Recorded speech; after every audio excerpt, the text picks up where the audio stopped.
ऐसा कई बार पहले भी हो चुका है जब सोशल मीडिया पर जबरदस्त दबाव बनने के बाद खास तौर पर जब कोई केस किसी राज्य की पुलिस की तरफ से सॉल्व ही नहीं हो पा रही है तो जबरदस्त दबाव बना है सोशल मीडिया पर कि ये केस हर हाल में सीबीआई को सौंप दी जाए।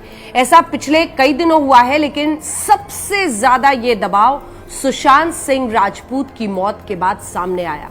तो ये विवाद इतना उलझा कि सोशल मीडिया पर जबरदस्त मांग हुई। हर कोई यही कह रहा था कि सीबीआई को जांच सौंपिए, सीबीआई ही सच का पता लगा सकती है, क्योंकि लोगों को विश्वास नहीं हो रहा था कि सुशांत सिंह राजपूत जैसा खुश दिल, बहुत ही जिंदा दिल आदमी सुसाइड कर सकता है। उनकी पुरानी दोस्त जो कि 6 से 7 साल तक उनके साथ थी, अंकिता लोखंडे ने भी आज तक से इंटरव्यू में कहा कि वो तो डिप्रेशन के शिकार हो ही नहीं सकते हैं, डिप्रेशन में वो जा ही नहीं सकते हैं, ये अंकिता का कहना था। कई उनके दोस्त सामने आए, कई सारे सवाल खड़े होने के बाद अब ये मामला सीबीआई को चला गया है। तो हम आपको आज बताना चाहते हैं कि सीबीआई आखिर इस पूरे मामले में जांच को कैसे आगे ले जाएगी, सीबीआई की भूमिका क्यों महत्वपूर्ण है और सीबीआई की साख के बारे में आज क्या कहा जाता है। तो सबसे पहले शुरुआत करते हैं 1963 में सीबीआई का देश में गठन हुआ था।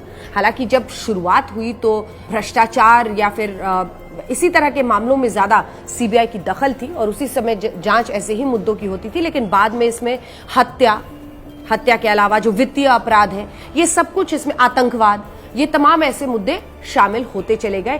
कई बार आपने सुना होगा परिवार जो बहुत ही जिन्हें लगता है कि पुलिस ठीक से काम नहीं कर रही है, वो फौरन सीबीआई जांच की मांग करते हैं। तो उसकी वजह यह है कि जो सीबीआई है वो एक ऐसा देश का संगठन है, सेंट्रल ब्यूरो ऑफ इन्वेस्टिगेशन, जिसे आप कह सकते हैं सर्वोच्च संस्था, जिसे जांच एजेंसी के तौर पर अभी तक देश में देखा जाता है। तो हम आपको अब ये बताते हैं कि सीबीआई में कितने विभाग हैं और वो क्या क्या देखते हैं। जब सीबीआई का गठन हुआ तो इसे कई हिस्सों में बांटा गया। एंटी करप्शन डिवीजन, यानी जो केंद्रीय सरकारी कर्मचारियों, केंद्रीय पब्लिक उपक्रमों और केंद्रीय वित्तीय संस्थानों से जुड़े भ्रष्टाचार और साथ ही धोखाधड़ी के केसेस का इन्वेस्टिगेशन करता है। तो ये एंटी करप्शन ब्यूरो सबसे पहला और सबसे बड़ा हो गया।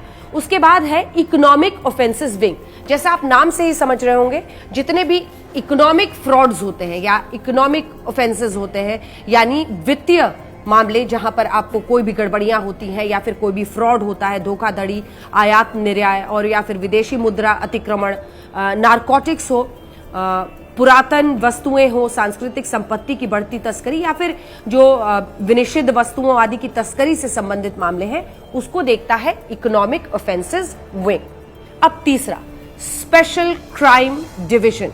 स्पेशल क्राइम डिवीजन, अगर कहीं पर बॉम्ब ब्लास्ट हो जाए, अगर कहीं पर आतंकवाद का कोई केस हो, अगर कहीं पर संवेदनशील कोई मुद्दा हो जिसमें मानव वध जैसा कोई मुद्दा हो, जैसे आपने देखा होगा बहुत बड़े बड़े ऐसे केसेस हुए हैं जिसमें हत्या का बहुत ही सनसनीखेज मामला सामने आया है। तो ऐसे जो तमाम केसेस होते हैं माफिया के, अंडरवर्ल्ड के, इन सबको ये स्पेशल क्राइम डिवीजन जो है वो देखता है।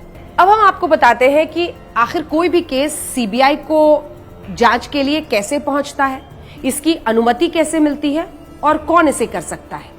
तो अगर कोई राज्य ये सिफारिश करे, जैसे सुशांत सिंह राजपूत केस में बिहार सरकार ने ये सिफारिश की केंद्र सरकार को, उसके बाद केंद्र सरकार एक अधिसूचना जारी करती है और उस अधिसूचना के जारी होने के बाद ही सीबीआई इसकी इन्वेस्टिगेशन शुरू कर सकती है। अच्छा, अधिसूचना जो जारी होती है वो केंद्र सरकार द्वारा की जाती है। जैसे सुशांत सिंह राजपूत के मामले में डीओपीटी ने ही इसका, department of personal and training जो है वो इसकी अधिसूचना जारी करता है। उसके बाद सीबीआई पूरी जांच को टेक ओवर करता है।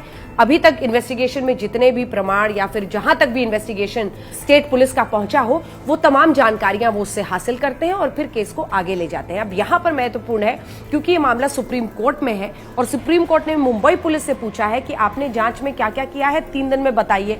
तो वो तमाम जानकारियां इकट्ठा होंगी, वो सब सीबीआई को दी जाएंगी। बिहार पुलिस ने भी, चूंकि बिहार सरकार ने रिकमेंडेशन दिया है सीबीआई जांच का, जो भी जानकारी बिहार पुलिस को मिली होगी अभी तक, वो सब कुछ सीबीआई को सौंपी जाएगी और फिर सीबीआई इन तमाम सूचनाओं को इकट्ठा करके अपने इन्वेस्टिगेशन को आगे ले जाता है। ये माना जाता है कि सीबीआई जिस तरह से जांच करती है, चूंकि उनका इंटरेस्ट बहुत कम होता है।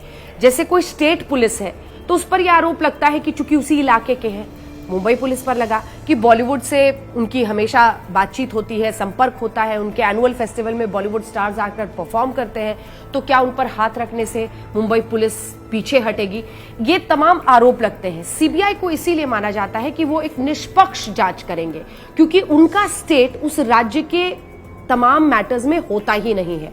तो जो ऑफिसर्स जाते हैं वो जाकर एक निष्पक्ष जांच करेंगे, और यही उम्मीद अब सीबीआई से लगा रखी है न सिर्फ सुशांत सिंह राजपूत के परिवार ने, बल्कि देश भर में मौजूद उनके फैंस ने, जिन्होंने जी जान की कोशिश लगा दी थी ये दबाव बनाने में कि इस मामले की हर हाल में सीबीआई जांच ही हो।